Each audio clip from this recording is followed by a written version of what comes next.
Sebelum jauh masuk ke dalam Utsman bin Affan radhiyallahu anhu, saya ingin melempar sebuah pertanyaan kecil kepada jemaah sekalian, seluruh muslimin yang mendengarkan ceramah ini tentunya. Maka Anda boleh jawab di diri Anda masing-masing. Kalau Anda belum tahu jawabannya, saya akan berikan jawaban. Kalau Anda sudah tahu, alhamdulillah, kita saling berbagi sehingga bisa menambah ilmu dan pengalaman. Judul kita adalah meraih surga dengan harta bersama Utsman bin Affan radhiyallahu anhu. Kalau kita lihat di sini meraih surga dengan harta, berarti ada hubungannya dengan harta. Pertanyaan saya adalah, antum bisa jawab ke diri sendiri masing-masing. Apakah Islam menyuruh kita menjadi orang kaya? Ini pertanyaan yang sederhana, tapi butuh jawaban yang dipenuhi dengan ilmu dan bukti ilmiah, bukan hanya sekedar jawaban biasa. Maka jawabannya, ikhwan dan akhwat sekalian, jelas, iya. Islam menyuruh kita untuk menjadi orang yang kaya. Kaya memiliki materi yang sumbernya jelas dari hal-hal yang halal. Dari mana dalilnya, Ustaz? Bisa nggak dijelaskan kepada kami? Bukankah orang miskinnya muslimin lebih dulu masuk ke dalam surga sebelum orang kaya? Sebagaimana disebutkan dalam hadis sahih, saya akan menjawab iya.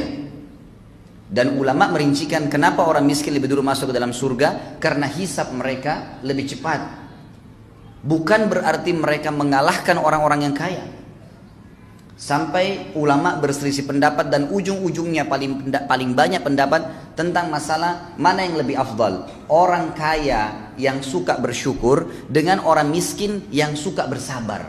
Mana yang lebih afdal posisinya? Ujung-ujungnya adalah mereka menemukan ternyata orang yang kaya bersyukur lebih afdal daripada orang yang miskin sabar. Dua-duanya punya potensi, dua-duanya punya fadilah. Tapi di sini ternyata ada hal yang luar biasa yang kadang-kadang luput dari kaum muslimin. Saya jelaskan beberapa dalil, ikhwah sekalian.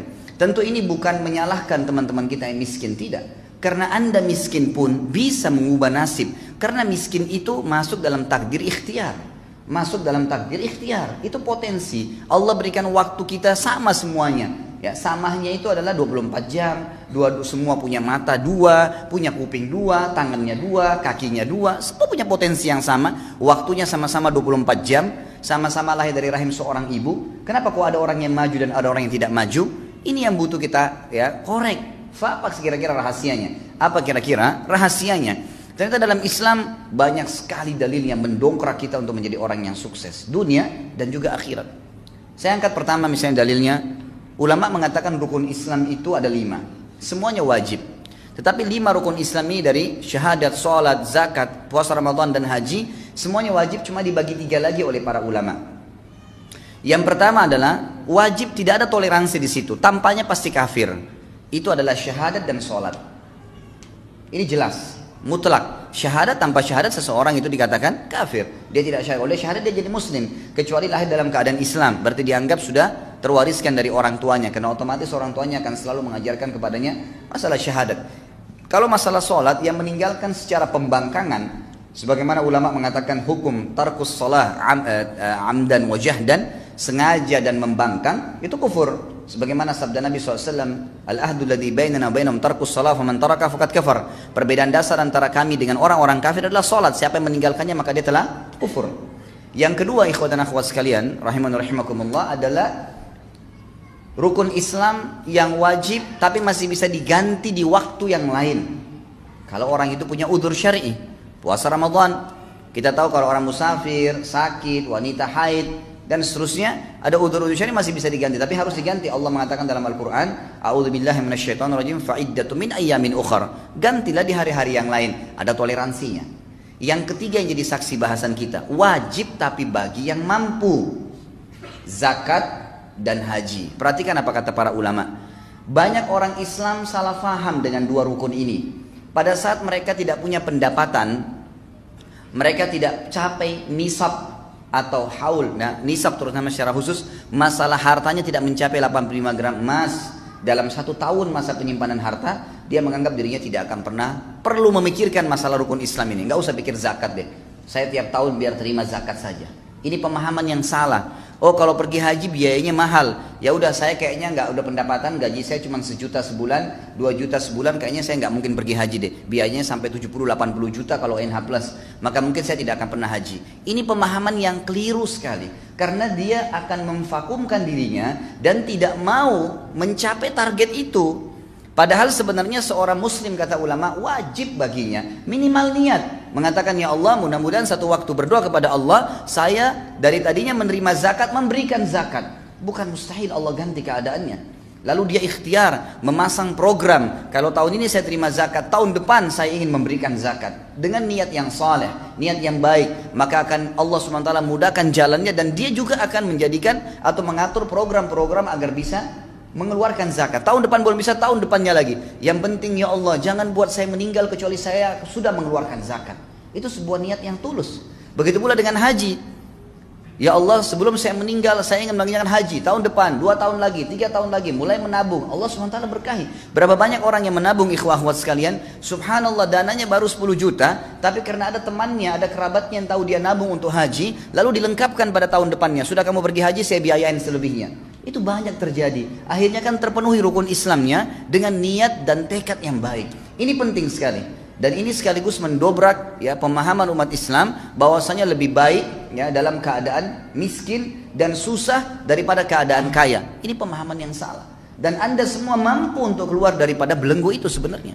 Kaum muslimin, nanti akan kita lihat bagaimana keadaan para sahabat yang luar biasa. Kehidupan mereka dipenuhi dengan ya kegemerlapan kekayaan dunia yang jelas sumber dari yang halal, dan juga bagaimana mereka melakukan atau mengeluarkan harta tersebut untuk ya agama ini dan untuk meraih surga dengan harta tadi. Dalil yang kedua, ikhwah akhwat sekalian, tentang masalah pentingnya orang menjadi orang yang kaya. Sebenarnya punya pendapatan. Kaya ini relatif ya, bukan berarti orang sudah punya triliunan rupiah. Kaya itu ulama berikan definisi adalah orang yang sehat badannya, kemudian punya pendapatan yang mencukupi untuk kebutuhan dia, dan juga bisa mengeluarkan untuk sedekah. Itu sudah kaya namanya. Karena dia sudah punya pendapatan untuk keluarkan, jadi dia sudah tidak butuh bantuan orang. Itu namanya kaya. Jadi ini relatif, jangan difahamin berarti Ustadz tuntun supaya kita jadi seorang miliarder. Bukan itu maksudnya. Tapi Anda sudah punya pendapatan yang mencukupi hidup Anda dan bisa leluasa membantu orang lain, walaupun sebatas kemampuan kita. Itu sudah kaya namanya. Sebuah hadis Bukhari bahwasanya telah datang sahabat-sahabat yang miskin kepada Nabi SAW. Sebagian mereka datang lalu berkata, ya Rasulullah, sahabat-sahabat kami yang kaya banyak sekali di Madinah ini, mereka mengalahkan kami dari sisi pahala. Kami sholat, mereka sholat. Kami puasa, mereka puasa. Kami mengerjakan apa saja ya kegiatan berjihad, mereka berjihad. Artinya mereka melakukan apa yang kami lakukan, semua dapat pahalanya sama. Tapi mereka mengungguli kami karena mereka bersedekah dengan harta mereka. Kami nggak punya itu ya Rasulullah. Ajarkan kepada kami perbuatan amal yang kalau kami kerjakan kami bisa menyaingi mereka dari pahala sedekah mereka itu. Kata Nabi SAW, bacalah Subhanallah 33, Alhamdulillah 33, Allah Akbar 33. Hadis ini kebetulan tidak dikaitkan dengan masalah sholat umumnya, gitu kan? Sebagaimana ada hadis yang serupa, pernah Fatimah meminta kepada Nabi SAW radhiyallahu anha untuk diberikan seorang pembantu untuk membantu beliau. Lalu kata Nabi SAW, wahai Fatimah, maukah saya ajarkan kepada kamu perbuatan yang mengalahkan pembantu itu?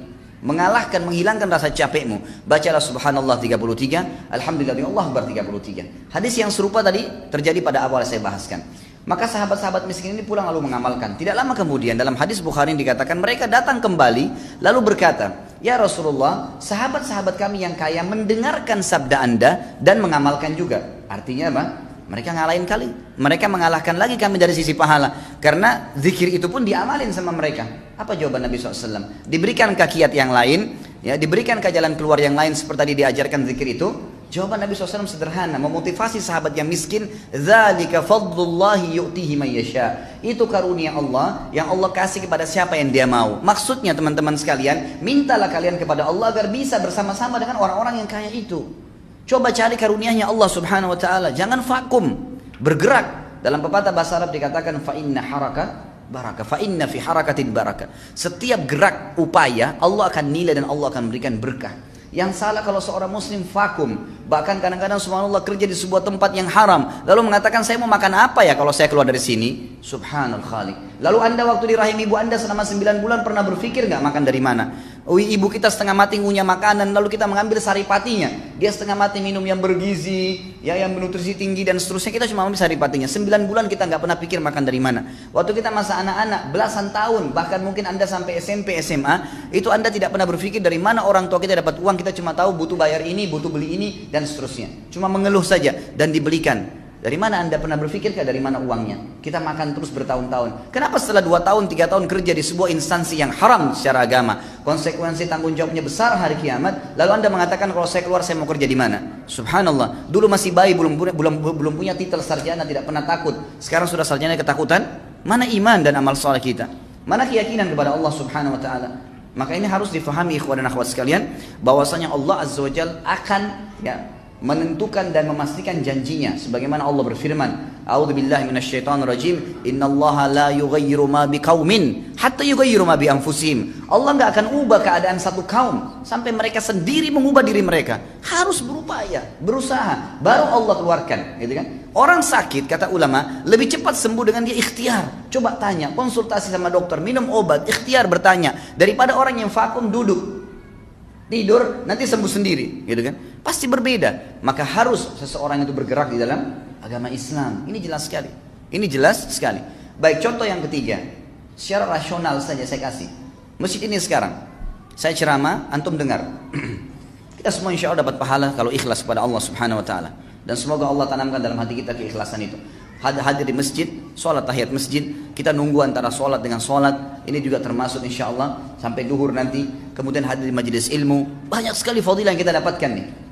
Saya sering kasih contoh di pengajian saya teman-teman sekalian, kalau saya sholat, lalu teman saya juga di sebelah sholat, saya mengajak dia, tadi dia nggak sholat, saya panggil, ayo sholat ya, dia sholat, saya dapat pahala, misal contoh saja dikasih pahala sama Allah 100, dia juga dapat pahala 100 karena dia sholat, gitu kan?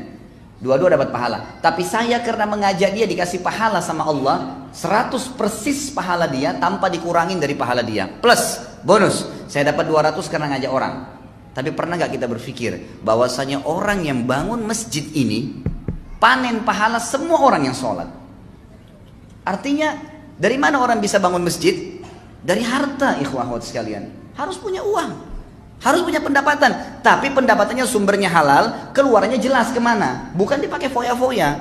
Bangun masjid, sabda Nabi SAW dalam hadis sahih dikatakan, man bana baitan lillah, bana Allahu lahu baitan fil jannah. Siapa yang bangun di muka bumi rumah untuk Allah, masjid, Allah akan bangunkan baginya istana di surga. Oh Ustaz, saya nggak mampu bangun satu masjid, nggak masalah. Ada hadis lain yang mengatakan siapa yang membangun rumah Allah di muka bumi sebesar cakaran kaki burung di tanah, semampu kita cuma ikutkan 10.000 rupiah, 100.000 rupiah, digabung dengan pembelian semen dan batu bata dan seterusnya, maka Allah akan bangunkan baginya istana di surga.